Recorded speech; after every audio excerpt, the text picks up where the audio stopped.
नमस्कार। आज फिर से एक परिचर्चा के लिए हम लोग उपस्थित हैं। हमारे साथ हमारी बाईं ओर हैं पंडित हृदय नारायण झा जी और दाहिनी तरफ हैं रमेश कुमार जी। पंडित हृदय नारायण झा जी पत्रकार हैं, साहित्यकार हैं, योग गुरु हैं और धर्माचार्य हैं। रमेश जी सामाजिक कार्यकर्ता हैं और आज का विषय जो हमने रखा है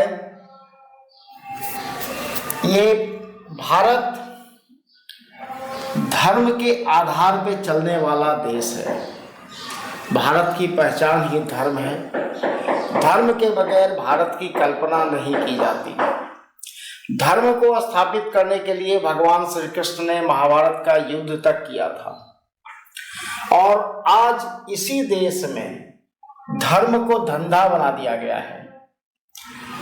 धार्मिक केंद्रों को व्यवसाय का अड्डा बना दिया गया है। जितने भी धार्मिक स्थलें अपनी थी उन सभी को खासकर डेवलपमेंट के नाम पे या तो उन्हें तोड़ा गया, जीर्णोद्धार के नाम पे आसपास के मंदिरों को तोड़ा गया, पर्यटन के उद्देश्य से मंदिरों को पर्यटन का केंद्र बना दिया गया। इन सब बातों पे चर्चा के लिए हम शुरू करते हैं इस परिचर्चा का। पहले प्रारंभ करते हैं रमेश भाई से। रमेश भाई, ये जो भारत में मंदिरों की वर्तमान स्थिति है उस पे क्या कहेंगे आप? भारत में मंदिरों की वर्तमान स्थिति जो है अभी दयनीय अवस्था में है और इसके लिए सरकार भी दोषी है और समाज भी दोषी है और वहाँ जो पूजा कर रहे हैं जिनको दायित्व दिया गया है वो भी दोषी है। जी, आपका क्या ओपिनियन है? इन्होंने कहा कि सरकार, समाज और पुजारी दोनों दोषी है। आप क्या कहेंगे इस पर? देखिए, ये अभी चूंकि धर्म के बारे में जो एक अवधारणा है वो दो तरह की अवधारणा है। एक है कि धर्म के नाम पर हो रहा है पूजा, भी हो धर्म के नाम पर ही पूजा हो रहा है, पाठ हो रहा है, अनुष्ठान हो रहा है। एक है जो धर्म के लिए हो रहा है। तो धर्म के नाम पर जो स्थिति है वो अभी आच्छादित है पूरे भारतवर्ष में। बड़े बड़े तीर्थ स्थलों में भी आप देखेंगे कि अब इसीलिए हो गया है कि अब VIP दर्शन का ये शुल्क लगेगा, जनरल का ये है, कई जगह कई तरह की व्यवस्थाएं कर दी गई है। लेकिन भगवान के घर में तो न कोई छोटा है न कोई बड़ा है। हमारा वैदिक मांग में भी कहता है कि कोई किसी से न बड़ा है न छोटा है। अब खास करके जब कोई भगवान के पास जाता है तो अपनी कुछ भावना लेके जाता है। तो जो भाव लेकर के कोई गया है तो श्रद्धालु में एक दूसरे में भेद करने का क्या मतलब है? आज जो हो रहा है उसमें ये दिख रहा है, स्पष्ट दिख रहा है कि जो संपन्न व्यक्ति हैं उनके लिए अलग व्यवस्था की जाती है, जो विपन्न है उसके लिए अलग व्यवस्था की जाती है। लेकिन वहाँ के व्यवस्थापकों को ये चेतना होनी जरूरी है कि आखिर धर्म तो धर्म है। धर्म का मान बिंदु क्या है? तीर्थ स्थान हम गए हैं, हम क्यों गए हैं? तो तीर्थ स्थान हमारा जाने का उद्देश्य क्या होता है? भगवान के सामने आत्मसमर्पण करना, आत्मनिवेदन करना, अपने मन की कुछ बात वहाँ व्यक्त करना। तो इसमें भी यदि आप व्यवस्था अलग अलग विभेद कर दीजिएगा तो एक तो दिक्कत है कि जो विभेद के कारण अब जो धर्म की साधना में लगे हुए हैं वो उसमें नहीं पड़ते हैं। उनको लगता है कि यहाँ जाकर जब भगवान का हम बढ़िया से पूजा नहीं कर पाएंगे, आराधना नहीं कर पाएंगे तो यहाँ जाने का क्या मतलब है। लेकिन ये भी तय बात है आज कि आज जो भी पूजा पाठ में भी आप देख रहे हैं कि आजकल पुजारी कौन होगा, न इसका कोई मान बिंदु है, न पुरोहित कौन होगा उसका कोई मान बिंदु है। तो आज तो पहले इसको आप कीजिए कि 3 चीज यहाँ पर, धर्म भी हुआ और धर्म के साथ साथ कर्मकांड भी हुआ। तो धर्म और धर्म के साथ जो जुड़ा हुआ कर्मकांड है, इसको आज नए सिरे से परिभाषित आप कीजिए, इसलिए कि पुरानी प्रथा जो थी वो खत्म है। पुरानी प्रथा में वही माने जाते थे पुरोहित या मंदिर के पुजारी, जिनमें वो कौशल होता था, जिनमें वो सद्ज्ञान होता था। मंदिर में कोई गया पूजा करने के लिए, कोई किसी भावना से गया, उसको कोई पुजारी पूजा करा रहे हैं, तो उनकी भावना कैसी होनी चाहिए उस श्रद्धालु के प्रति, ये पहले व्यवस्था की गई थी। वहाँ गया तो वहाँ कुछ जो मुंह से शब्द निकलेगा पुजारी जी का, वह भी उसके लिए कल्याणप्रद हो, बात हो। तो इसके लिए तो शिक्षा जरूरी है ना। पूजा के लिए आज आप बहुत आलोचना सुनते हैं, पुरोहित की आलोचना होती है, पंडित की आलोचना होती है, पंडित के वही पुरोहित के नाम पर में। और इसमें सबसे ज़्यादा बदनाम कौन हो रहे हैं? ब्राह्मण। जबकि ब्राह्मणों ने ऐसा नियम बना दिया था पुरोहितों के लिए कि चूंकि वह बहुत बड़ा काम करने जा रहा है, तो जहाँ जा रहा है उसके कल्याण के लिए जा रहा है ना।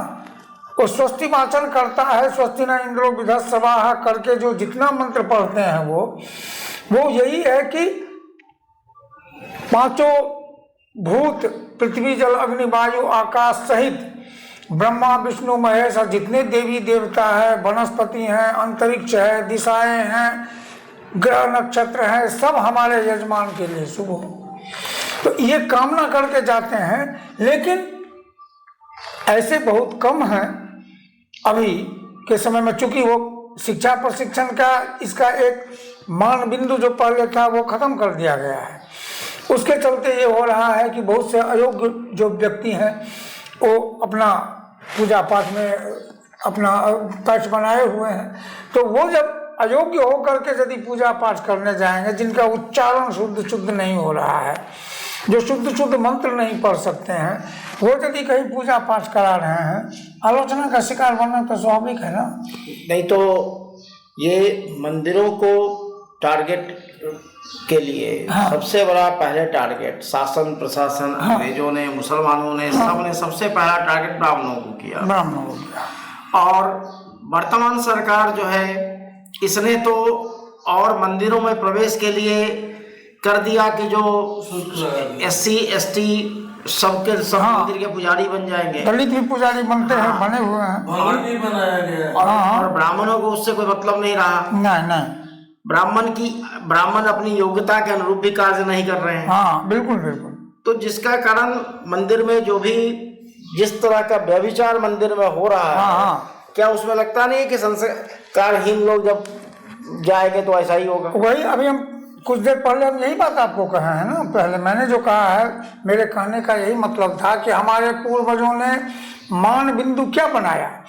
मान बिंदु बनाया कि पुरोहित कर्म करने के लिए सबसे पहले उसे कर्मकांड का ज्ञान होना चाहिए। कर्मकांड का क्या है? कर्म यज्ञ है कर्मकांड। अब कर्म यज्ञ जो है वो वैदिक है, वैदिक अवधारणा पर आधारित है। और उसके लिए यम नियम से युक्त होना चाहिए उस पुरोहित को। तो यम नियम से युक्त होने का क्या मतलब है? अहिंसा का पालन करेगा, सत्य का पालन करेगा, अस्तेय का पालन करेगा, छल प्रपंच नहीं रखेगा, ब्रह्मचर्य का पालन करना उसके लिए जरूरी है। अपरिग्रह का पालन करेगा, मतलब संचित करने की भावना उसमें नहीं हो, कमाने की बहुत ज़्यादा भावना नहीं हो, धन अर्जित करने की। वो अपने स्वच्छ रहेगा, शुद्ध रहेगा बाहर भीतर से, तो उसके सानिध्य में जो आएगा वो उसका अनुकरण करके वह भी शुद्ध होना चाहेगा, संतोषी रहेगा। आजकल यह भी है कि कई जगह आप देखते हैं कि पहले बता दिया जाता है कि इस पूजा का इतनी दक्षिणा लेंगे, इस पूजा का इतनी दक्षिणा लेंगे। तो खैर वो तो बदलते परिवेश के साथ जब यजमान की दृष्टि वो उदारता वो नहीं देखा जा रहा था, तो पुरोहितों ने अपना लगा दिया कि चलो भाई हम इतना पूजा कराएंगे तो ये लेंगे। पहले ब्राह्मण पुरोहित जो पूजा कराते थे उनको दक्षिणा मांगने का भी अधिकार नहीं था, और इसके बावजूद उनको इतनी दक्षिणा मिलती थी जिसकी वो अपेक्षा नहीं रखते थे, इतना मिल जाता था उनको। लेकिन आज वो स्थिति नहीं है। दूसरी बात ये कि आप जो कहे कि मंदिरों में पिछड़ा वर्ग, SC ST दलित सब पुजारी बन रहे हैं, ये पुजारी बनना खराब नहीं है। नहीं, लेकिन हमारा कहना था कि सभी लोग गाली ब्राह्मण को बकते हैं। वही हम कह रहे हैं, लेकिन बनना भी चाहते हैं ब्राह्मण ही। हाँ, तो ये जो पुजारी बना दिए गए वो ना दलित रहे, ना पिछड़ा रहे, ना वो कोई अदर, मैंने उनको शूद्र कहा जाएगा, वो तो ब्राह्मण वृत्ति में आ गए ना। तो ब्राह्मण वृत्ति में आए तो उनके लिए भी वह वैदिक कर्म, यज्ञ कर्म कांड और पौरोहित्य कर्म, ये सब जो है, इसका जो आदर्श है, इसकी जो योग्यता है, वो उनमें भी विकसित होना चाहिए। उनमें यदि विकसित हो जाएगा तो फिर जो आप देख रहे हैं जो विकृति आ रही है मंदिरों में या कहीं मठ में, कहीं धार्मिक संगठनों में व्यभिचार पड़ रहा है, तो ये सब जो उसका कांड, उससे घटित घटनाएं घट रही है। और कई ऐसे महात्मा के नाम पर जो मठ में बैठे हुए हैं वो गिरफ्तार भी हो रहे हैं व्यभिचार के जुर्म में। तो ये सब स्थिति इसीलिए आ रही है कि धर्म और पूजा पाठ को बेलगाम कर दिया गया, उस पर कोई अंकुश नहीं है। पहले अनुशासन था कि पूजा कौन कराएंगे, तो उसके लिए प्रचलित भी रहा है पहले। और राष्ट्रीय संस्कृत आयोग जो 1956 में बनी थी, उसमें भी ऐसा प्रावधान किया गया, उसकी रिपोर्ट में है कि पौरोहित्य प्रशिक्षण होना चाहिए। पौरोहित्य प्रशिक्षण हुआ भी, हम भी संस्कृत एकेडमी में जॉब में थे। हाँ, तो हम भी पौरोहित्य प्रशिक्षण करवाए थे, 1 सप्ताह का हम कराए थे कार्यक्रम। उसमें 2-4 पुरोहित को हम सिखाए भी कि कैसे स्वस्ति वाचन पढ़िएगा, स्वस्ति वाचन का अर्थ क्या है। आप यजमान के यहाँ जाइएगा तो उनके साथ आपका कैसा संबंध होना चाहिए, पूजा में आपकी जो श्रद्धा भक्ति है वो कैसी रहनी चाहिए, ये सब बताने की जरूरत है। किस किस उपचार से पूजा होता है, पंचोपचार, षडोपचार, षोडशोपचार पूजन का क्या क्या विधि है, ये सब बताया जाता था। तो ये जब सुयोग्य रहेंगे पुरोहित, तभी वो कल्याण कर पाएंगे ना यजमान का। तो आज तो सबसे पहले जरूरत है कि आप मान बिंदु सुनिश्चित कीजिए। किसको आप मंदिर में रिजर्वेशन देकर के आप पुरोहित बना रहे हैं, उससे मतलब नहीं है। मतलब ये है कि यदि पुरोहित बना रहे हैं तो पुरोहित की योग्यता उनमें होनी चाहिए जी। और ये इन्होंने कहा कि मंदिर के पुजारियों की योग्यता अनिवार्य होनी चाहिए। ये लेकिन जो आज के दिन में मंदिर पे जितने भी मंदिर हैं, जितने भी धर्मस्थल अपने रहे हैं, चाहे वो केदारनाथ हो, बद्रीनाथ हो, वैष्णो देवी हो या काशी विश्वनाथ हो, ये सब आजकल धर्म के लिए कम, पर्यटन के लिए लोग ज़्यादा जाते हैं। क्या हम यही कहना चाह रहे थे कि 3 आदमी जिम्मेवार है, एक सरकार, समाज और व्यक्ति। अब इसको हम विस्तार से बता देते हैं थोड़ा, कि जैसे उदाहरण देकर के तिरुपति मंदिर है या जितने भी बड़े मंदिर हैं, सरकार ने उसको टेकअप कर लिया, ठीक है। चढ़ावा चढ़ता है पंडित के नाम पर, श्रद्धा से लोग चढ़ाते हैं, पूजा करते हैं, जो भी उस वहाँ जो पुजारी पंडित हैं उनको क्या मिलता है, सरकार द्वारा बस बांध दिया गया है। और सरकार जब पंडित के नाम पर वहाँ पर पूजा होता है, भगवान के पूजा होता है, तो वो जो कलेक्शन पैसा होता है तो उसका दुरुपयोग होता है। फिर वहाँ पर सरकार द्वारा ही श्रेणी में विभाजित कर दिया गया है। VIP दर्शन, तो प्रधानमंत्री जाएंगे तो अलग दर्शन, मुख्यमंत्री जाएंगे तो पूरे उनके लिए खाली करा दिया जाता है। भगवान के पास जाता है भक्त, चाहे वो प्रधानमंत्री हो और चाहे आम आदमी हो, उसके जैसा एक जैसा व्यवहार होना चाहिए।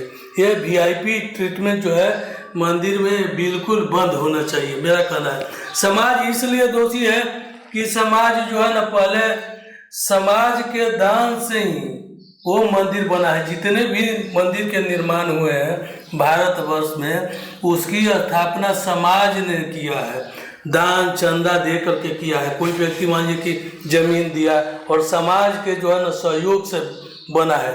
तो अब समाज जो है निष्क्रिय यहाँ पर हो गया, बिल्कुल निष्क्रिय हो गया, उसको कोई मतलब नहीं।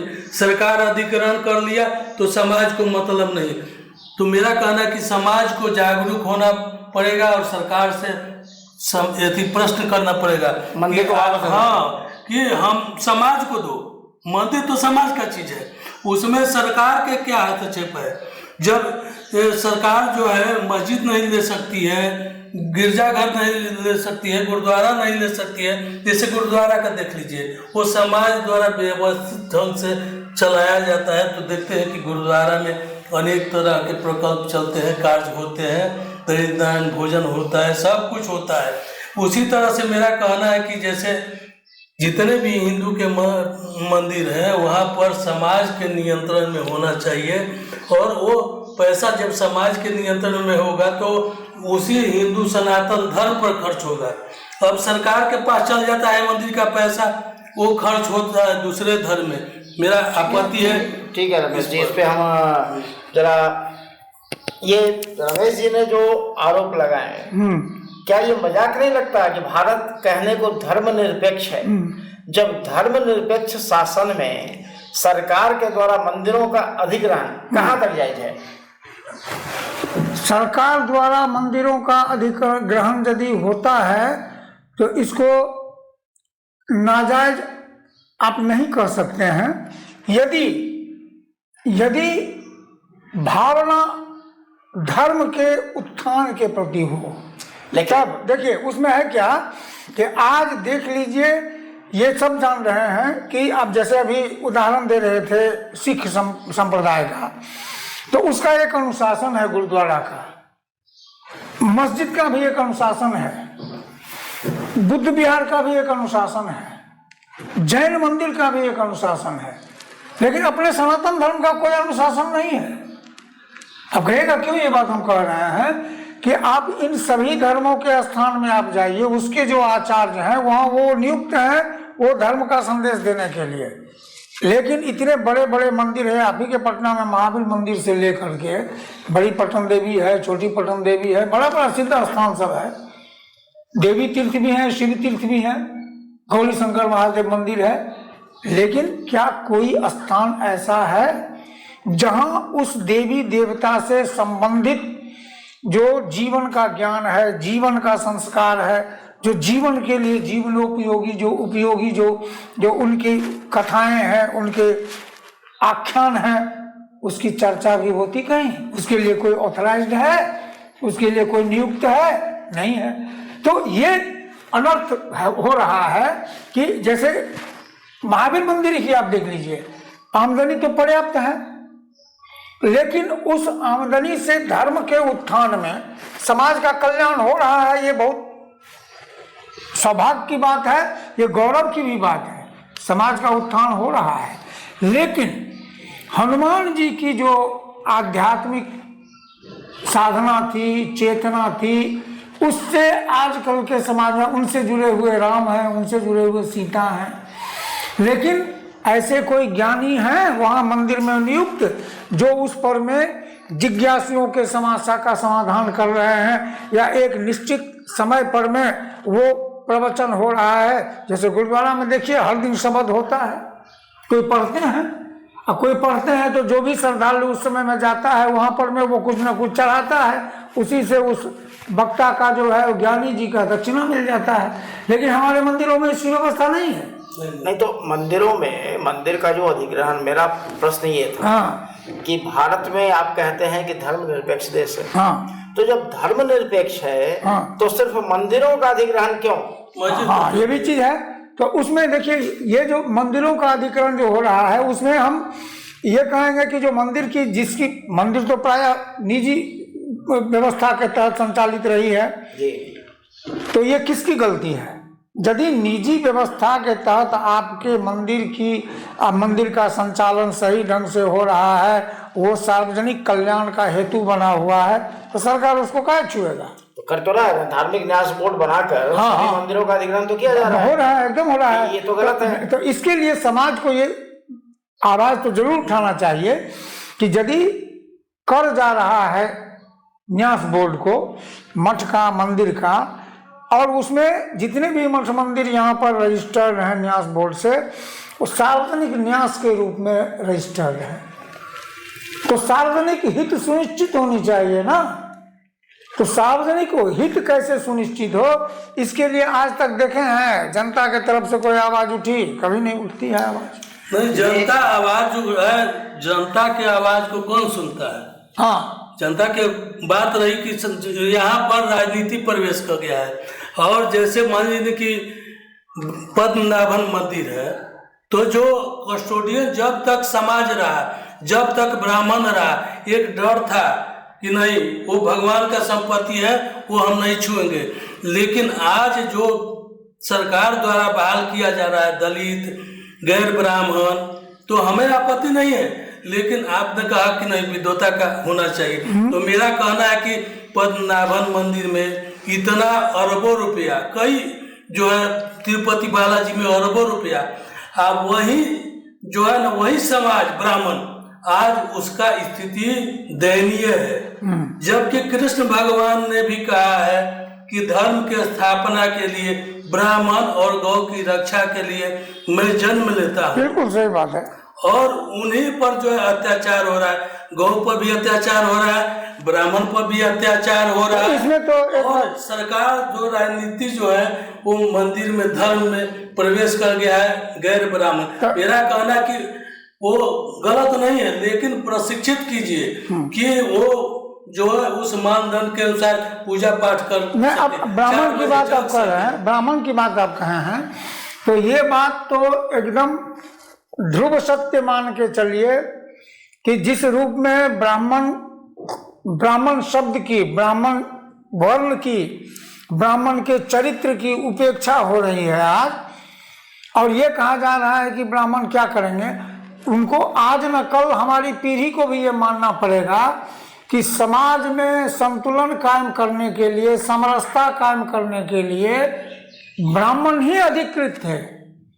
और इतिहास उलट के देख लीजिए कि जब जब मैंने समाज में अतीत काल से सामाजिक समरसता, सामाजिक संतुलन बनाने का काम सिर्फ ब्राह्मण ने किया है। उनका काम ही था कि आचार विचार संस्कार ब्राह्मण ही देगा, दूसरा कौन देगा। आज यदि आप ब्राह्मण से ये अधिकार छीन लिए हैं या छीन लिया गया है, तो ये आप मान करके चलिए कि ये इसीलिए धर्म की हानि तेजी से हो रही है। धर्म कोई बचा नहीं रहा है। कॉरिडोर आप बना लीजिए, आप पर्यटन स्थल मंदिर को बना लीजिए, आप कुछ भी कर लीजिए, लेकिन यदि वहाँ धर्म की हानि रोकने का प्रयास नहीं हो रहा है, धर्म के उत्थान का कोई प्रयास नहीं किया जा रहा है, तो अनिष्टकारक परिणाम जो इसका है वो भविष्य में हमारी पीढ़ियों को भोगना पड़ेगा। इसके लिए हमको अभी से तैयार रहना पड़ेगा कि यदि हम औपचारिक रह गए इसी तरह से, आडंबर अंधविश्वास इतना बड़ा है, धर्म में कभी आडंबर था? कहा गया है कि जिस दिन महर्षि याज्ञवल्क्य सबसे बड़े ब्रह्मज्ञानी बने थे, उस दिन उनका भेष क्या था? उनका भेष था 4 अंगुल चौड़ा और 1.25 हाथ लंबा कौपीन।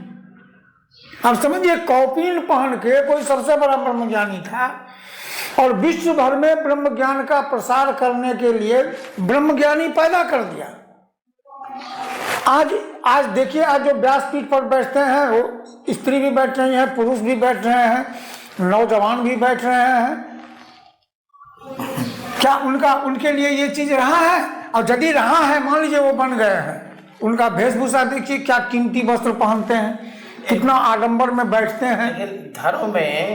धर्म के अनुसार अगर आप सनातन परंपरा की बात करें, हाँ, तो व्यासपीठ पे स्त्रियों और बालकों का बैठना वर्जित है। वर्जित है, बिल्कुल वर्जित है। उसकी एक अवस्था बताई गई है ना जी। शंकराचार्य जी ने 4 पीठ का जो स्थापना किया था, धर्म में, सनातन में अनुशासन लाने के लिए किया था। बिल्कुल। लेकिन राजनीति जो आज राजनीति चल रही है, 4 पीठ पर हमारे धर्म के प्रमुख शंकराचार्य जी बैठे हुए हैं और उनको जो है राजनीति से जोड़ा जा रहा है। उनको जो है ना अपना जो राजनीतिक पार्टियां हैं अपने विचारधारा से जोड़ रही है, कह रही कि हमारे विचारधारा को मानिए तो मैं आपको मानूंगा, नहीं तो दूसरा शंकराचार्य इसीलिए धर्म की हानि तेजी से हो रही है ना।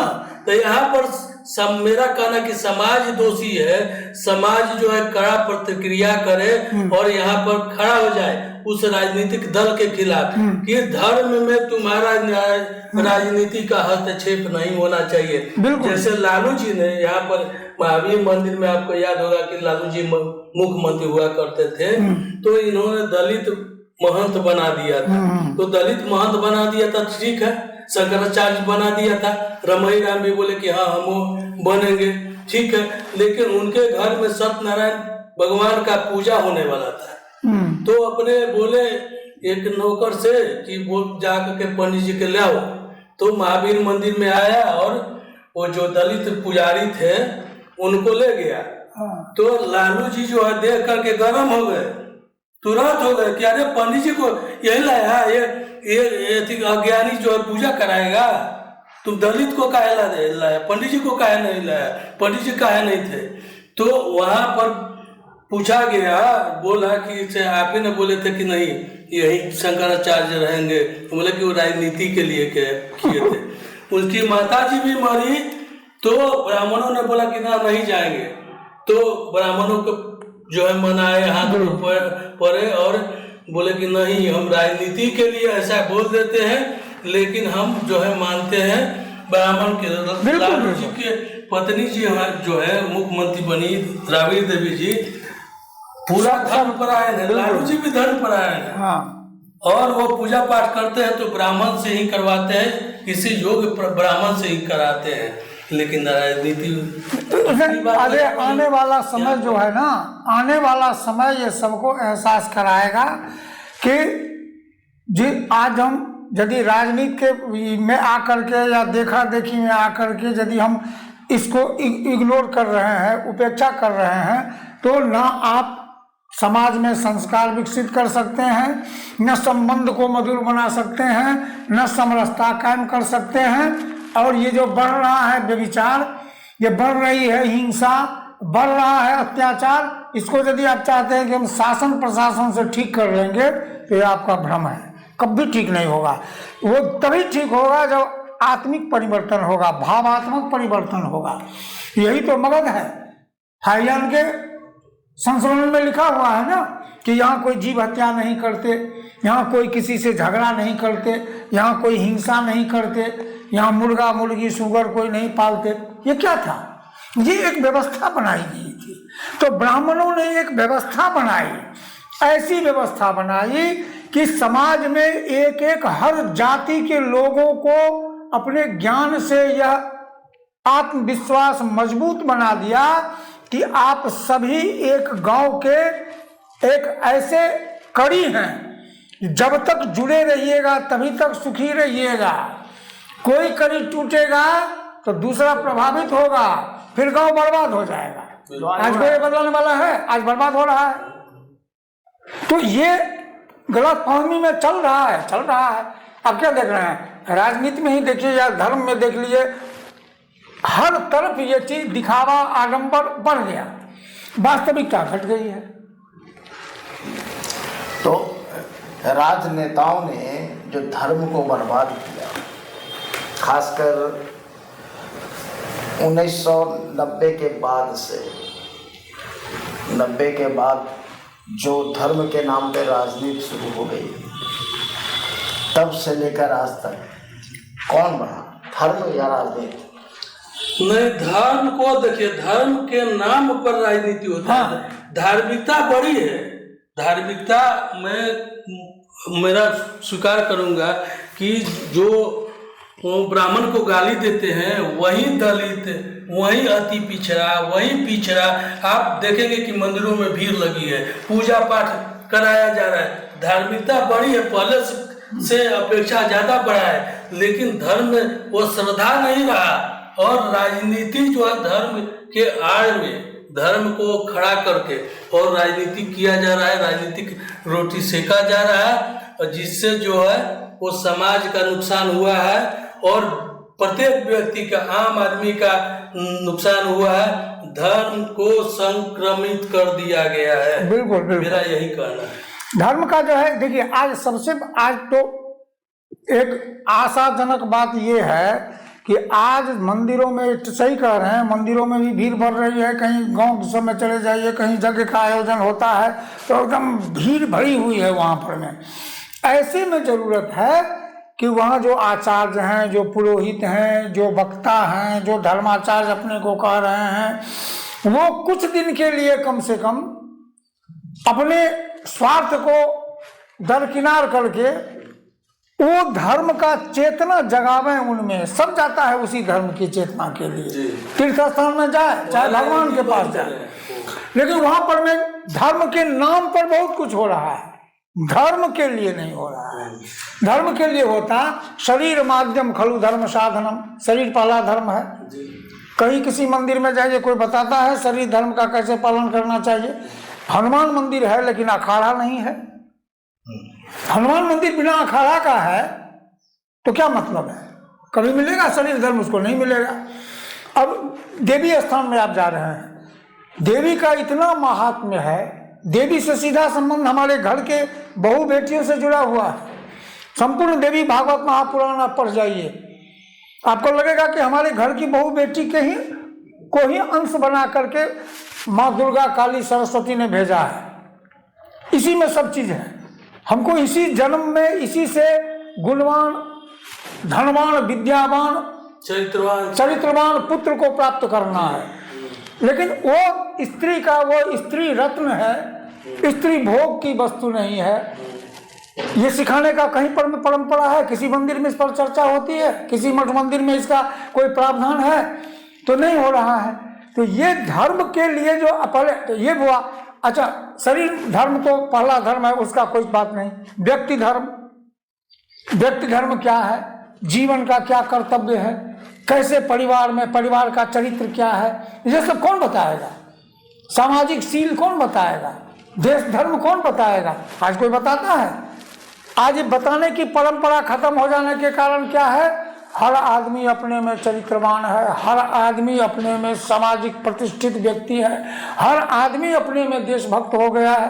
बेलगाम है मामला। आज परिवार पर भी असर पड़ रहा है। वो धर्म के कारण संयुक्त परिवार जो है टूट गया, पारिवारिक चरित्र हो गया। पारिवारिक चरित्र शब्द हमारे पूर्वजों ने दिया, और ये बताने के लिए दिया व्यक्ति धर्मी को। यदि तुम परिवार चलाते हो तो व्यक्ति धर्मी बनना तुमको जरूरी है। परिवार क्यों? परिवार जैसे गाड़ी चलाने के लिए ड्राइवर को ड्राइवरी सीखना पड़ता है, उसी तरह परिवार गृहस्थी चलाने के लिए आपको व्यक्ति धर्मी बनना पड़ेगा, व्यक्ति धर्म का पालन करने योग्य बनना पड़ेगा। अब व्यक्ति धर्म का पालन करने की यदि शिक्षा एक व्यक्ति को दे दिया जाए तो शराब पीने से 100 बार पहले से 100 बार सोचेगा। शराब नहीं तो बड़ा उदाहरण है रामायण, वो बेविचार नहीं करेगा। राम कथा लोग कहते हैं, उसमें राम का जो चरित्र है और राम जो परिवार को लेकर के चले हैं, पूरे दशरथ के जो भी परिवार है उनको लेकर के चले हैं, क्या शिक्षा दिए हैं, वही तो वो क्या मंदिरों में दिया जाता है, या राम कथा वाचक जो है वो उनको ये देना चाहिए।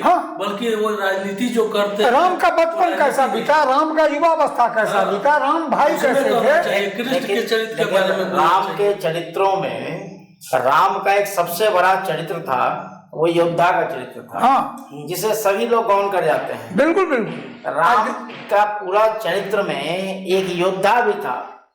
अच्छा, योद्धा का योद्धा की बात आप कह रहे हैं, योद्धा की बात कहें, इसीलिए ना मैं कहा कि योद्धा का जब चर्चा होता है तो क्या कहते हैं, जय बजरंग बली की जय।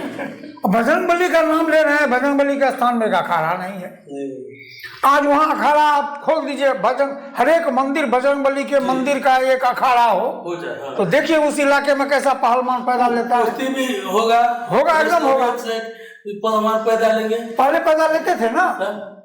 गरीब से गरीब परिवार का बच्चा नहीं जो पढ़ सकता है वो पहलवान तो बन सकता है, लेकिन आज वो व्यवस्था नहीं। पहले के मंदिरों में, पहले जितने भी मंदिर यहाँ स्थापित किए गए थे, जी जी, उस मंदिर में 2-3 चीजें महत्वपूर्ण थी। बिल्कुल। विद्यालय, हाँ गौचरण का केंद्र, बिल्कुल। गौशाला होनी चाहिए, हाँ पाठशाला हो, गौशाला हो, हाँ। व्यायामशाला हो, हाँ। ये 3 अनिवार्य अंग था मंदिर का, लेकिन मठ का। जब से इन नेताओं ने मंदिरों का अधिग्रहण किया, तब से मंदिर की संस्कृति को नष्ट कर दिया। क्यों? उसका भी कारण है कि राजनीति में भी हमारे पूर्वजों ने तो 2 ही नीति बनाई समाज और पृथ्वी को चलाने के लिए, राष्ट्र प्रजा, राष्ट्र पशव, ये परिभाषा दिया गया, हमारे ऋषियों ने दिया कि राष्ट्र क्या है, प्रजा और पशु का व्यवस्था जिसमें होता है वो राष्ट्र है, तो हमारे पूर्वज ने बनाया। फिर कहा कि इसका संचालन कैसे होगा, तो कहा 2 नीति से संचालन होगा, एक धर्म नीति होगी, एक राजनीति होगी। तो कहा ये दोनों नीति मिलकर क्या करेगा, तो कहा पुरुषार्थ साधन से ही सब कुछ होगा, धर्म अर्थ काम मोक्ष का व्यवस्था करेगा ये दोनों नीति। तो धर्म के जिम्मे दिया गया धर्म और मोक्ष, और राजनीति के जिम्मे दिया गया काम और अर्थ। अभी देख लीजिए, आवश्यकता काम में आ गई, आवश्यकता पूरी, हमारी आवश्यकता, समाज की आवश्यकता, अर्थव्यवस्था की आवश्यकता, पशु की आवश्यकता, सबकी आवश्यकता, तो उसके लिए तो काम दिया गया और अर्थ दिया गया। अभी क्या स्थिति है कि अपने नीतिगत जो धर्म था उसको धर्म नीति भी छोड़ दिया, जो जिसका बात आप कर रहे थे, व्यास जी सबका भी काम हो गया है, अर्थ पर केंद्रित है पूरा का पूरा। और राजनीति जो है वो भी काम क्या होगा नहीं होगा उससे कोई लेना देना है, वो भी पूरा अर्थ पर केंद्रित है। मतलब कि राजनीति जो है पुरुषार्थ को भी संक्रमित कर दिया है। संक्रमित पुरुषार्थ को तो संक्रमित धर्माचार्य भी आजकल तथाकथित, हम धर्माचार्य शंकराचार्य की बात छोड़ के कर रहा हूँ कि जो तथाकथित आजकल व्यास बने हुए हैं, मतलब कीमती लिबास पहन के जो व्यास बन के बैठते हैं, 50 लाख 1 करोड़ रूप करके जाते हैं, वैसे व्यास के लिए है ये बात कि वो बताएं तो कि धर्म नीति का पालन क्या कर रहे हैं। हम तो बड़े बड़े पत्रकार के रूप में मैं इंटरनेशनल लेवल के प्रवाचकों से एक बार पूछ दिया कि राष्ट्रहित में क्या कर्तव्य कहता है प्रवाचकों का, बोलिए, नहीं बोल पाए। इसलिए कि आज वही जरूरत है, इस पर आक्षेप करने की जरूरत है। फिर से वो मान बिंदु जब स्थापित होगा कि हमारे धर्माचार्य हैं तो धर्म नीति में चल रहे हैं कि नहीं चल रहे हैं। पैसा उनको क्या मिलेगा ये जनता पर छोड़िए ना, आप ही यदि पैसा का पहले हिसाब कर लीजिएगा तो आप ज्ञान क्या दीजिएगा, नहीं दे सकते। ये राजनीतिक दल के लोग ब्लेम लगाते हैं कि धर्मांतरण हो रहा है। तो आप अगर ध्यान से देखें, मंदिर के पुजारियों को लीजिए, चर्च के पादरियों को लीजिए, मस्जिद के मौलवियों को लीजिए, जरा इन तीनों का कार्यकलाप देखिए। मंदिर के पुजारी मंदिर छोड़ना नहीं चाहते, चर्च का फादर जो है वो चर्च में रहना नहीं चाहता है, मंदिर का मौलवी रहना नहीं चाहता है। वो लोग दिन भर सड़कों पे धर्म प्रचार के लिए निकलता है। तो प्रचार वो जिसका करेगा, ऐसे भी कहावत है जो दिखता है वो बिकता है। बिल्कुल। तो प्रचारित ये लोग कर रहा है तो धर्म किसका बढ़ेगा। अच्छा, राजनीति में धर्म वाले को राजनीति वाले का संबंध जो है, आज खास करके सनातन धर्मी का और राजनीति का संबंध जो है वो अत्यंत भयावह और विकृत है।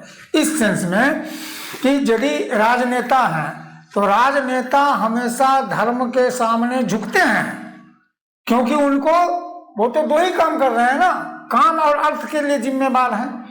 लेकिन वो काम और अर्थ का सामंजस्य जो समाज में समान वितरण जिसको आजकल कहते हैं, वो तभी हो संभव होगा जब समाज में धर्म बची रहेगी। तो धर्म का जिम्मा किसका है? धर्माचार्य का है, धर्म के लिए जो काम कर रहे हैं उनका है।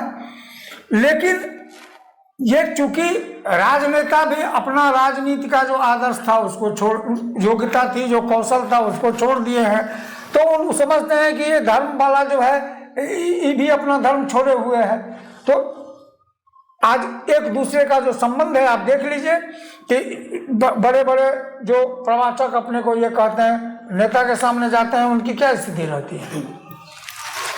पहले राजा को, वो तो समाज सुधारक की भूमिका में नहीं है। पहले राजा जब गुरुकुल में जाता था क्या? तो सेना छोड़कर हाँ, और साष्टांग दंडवत करते वही मेरे कहने का मतलब। आज का जो गुरु है कहने को प्रणाम करता है, वो नेताओं के आगे पीछे दंडवत करता है। हाँ, इससे भी दुखद बात यह है कि राजनीति करने वाले जो हमारे नेतृत्वकर्ता लोग हैं, उनको ये तो मालूम है कि हम भगवान की कृपा से हमको ऐश्वर्य मिला, हम जीत के आए, हम नेता हैं, हम मंत्री हैं, हम ठीक हैं, लेकिन जीवन के लिए जो सद आचरण है, सद्व्यवहार है, जो हमको यहाँ तक लाया, यहाँ से समाज में प्रतिष्ठित करेगा, समाज से देश में प्रतिष्ठित करेगा, उसके लिए मेरा धर्म क्या होना चाहिए, मेरा कर्म क्या होना चाहिए, मेरा आचरण कैसा होना चाहिए, मेरा व्यवहार कैसा होना चाहिए, ये जानने के लिए ऐसे ज्ञानी गुणी को अपने संपर्क में रखने की भावना भी खत्म है। क्या है अब कि जैसे मठ मंदिरों का जो जमीन, हाँ, उस पर कब्जा कर लिया, सरकार ने कब्जा करवा दिया कि भूमिहीन के नाम पर। हाँ। पहले मठ मंदिर का जो जमीन था किसी व्यक्ति ने दिया था, मान लीजिए कि मेरे ही पूर्वज ने दिया था, तो मेरे पूर्वज ने दिया था कि उस मंदिर का व्यवस्था उससे चले, उतने जमीन से चले। जैसे बिहार में चाहे पूरे भारत में कई मठ और मंदिर है जहाँ हजारों एकड़ तक है, और वो हजारों एकड़ का राजनीति के नेताओं ने दखल करवा दिया। हाँ। तो जो पहले व्यवस्था चलता था, उससे अन्न आता था, उससे जो श्रम होता था, वो वहाँ के लोगों को फायदा होता था, श्रमिकों का जो अन्न आता था, तो डेली भोजन बनता था, गाय रखी जाती थी, वहां पर लोग जुटते थे, धर्म की चर्चा होती थी, प्रसाद लोग खाते थे, ग्रहण करते थे, वहां जातिगत भेदभाव नहीं था। एक छत के नीचे, मंदिर के नीचे प्रत्येक जाति के लोग जो है बैठते थे, प्रसाद ग्रहण करते थे। आज जो है वो खत्म कर दिया गया। आप ये देखिए ना, आज पूरा कब्जा कर दिया गया है मंदिर और मठ की जमीन सरकार द्वारा। बड़े बड़े रियासत खाली कराने की जरूरत है, और सरकार जो है हस्तक्षेप करे यहाँ पर। धर्म अगर बचाना है, क्योंकि राजनीति जो है अब धर्म के आधार पर हो गई है, तो धर्म के आधार पर हो गई है, तो राजनीति को यहाँ पर जो है वो मठ मंदिरों का जो है वो जो धर्म के आधार पर राजनीति, आपको मुक्ति कराना पड़ेगा। धर्म के आधार पर राजनीति धर्म के नाम पर हो रही है, धर्म के आधार पर नहीं बताइए। यही तो दुख का बात है कि धर्म के नाम पर राजनीति पूरे देश में हो रही है, लेकिन धर्म के आधार को इतना कमजोर कर दिया गया है कि बड़े से बड़े जो हमारे नेतृत्वकर्ता हैं, मंत्री हैं या सर्वोच्च पद पर हैं, वह भी ये नहीं समझ पा रहे हैं कि धर्म के बिना जिस संवेदनशीलता, जिस मानवता, जिस सहजता, जिस सरसता, जिस समरसता की बात हम करते हैं, न वो हमें हमारी जनता देख सकती है, न हमारे सत्ता में, शासन में जो बैठे हमारे अधिकारी हैं उनमें वो देख सकती है। धर्म ही उनको संवेदनशील बनाएगा, और जब संवेदनशील बनेंगे सत्ता और शासन के लोग, तभी जन कल्याण का वातावरण दिखाई देगा आपको। अन्यथा ये विनाश के तरफ जो बढ़ रहा है, कितनी तेजी से और विनाश की ओर जाएगा। और वही तो, तभी तो कभी कभी ऐसी घटना हो जाती है कि आप चकित हो जाते हैं, अरे ऐसी भी घटना, इससे भयंकर भयंकर घटनाएं होने वाली है भविष्य में, यदि ये स्थिति ऐसी बनी रही तो। ये पहले राजा बनने के लिए एक योग्यता का निर्धारण होता है, बिल्कुल, लेकिन वर्तमान परिवेश में अंगूठा छाप भी राजा बन सकता है। बिल्कुल, ये जो है, ये चीज जो है वो अब क्या करिएगा, धर्मविहीन समाज की समाज ये उसी दिशा में जा रहा है। पहले राजदंड हुआ करता था राजा के पास, हाँ। और वो डरता था, हाँ, वो उससे डरता था।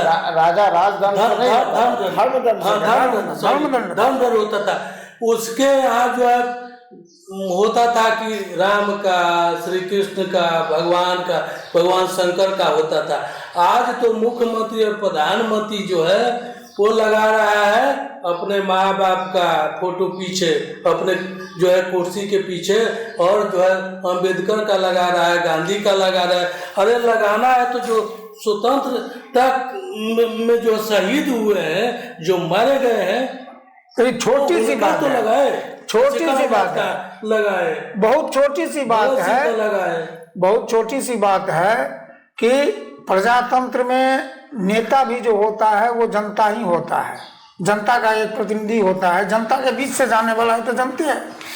उसमें सिर्फ इतनी बात होनी आज जरूरी है, वो सत्ता के नेतृत्वकर्ता में भी और शासन में बैठे लोगों में भी, कि हम इसी जनता के बीच के हैं, हम में इनमें कोई अंतर नहीं है।